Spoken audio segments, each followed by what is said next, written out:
So far in 2014, 3,070,737 acres across the U.S. have been ravaged by fires. That's almost an area the size of Connecticut. Forest fires have become an increasingly dramatic problem over the last decade. The issue of rapidly growing forest fires has started to majorly affect the global climate change crisis. The rising CO2 levels are a direct result of forest fires, causing an increase in climate change. Therefore, more regulations should be created to prevent forest fires from occurring. To begin, forest fires, while causing an increase of CO2, also affect the communities in its path.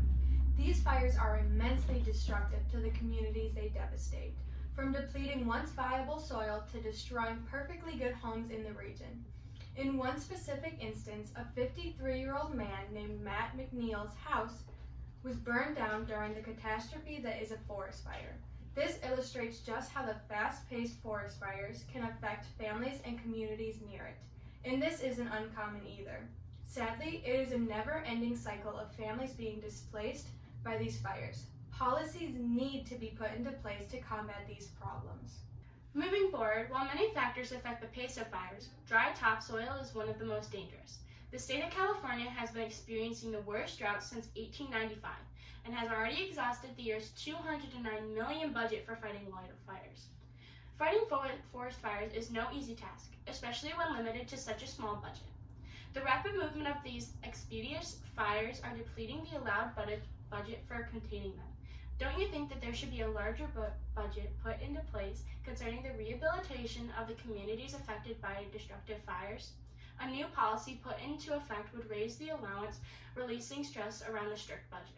Finally, the lack of policies regarding forest fires calls for a need for new ones to be created to prevent fires, as well as the rapid movement of climate change.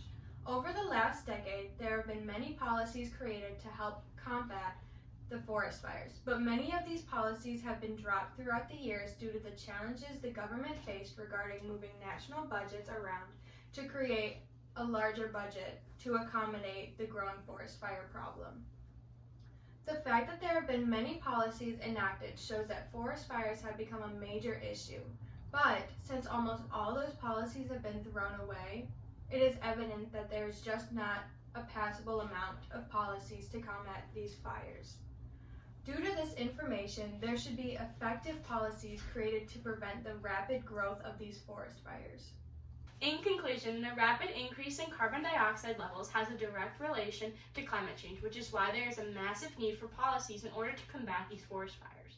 Forest fires may only affect certain states, but their aftermath will soon affect everyone.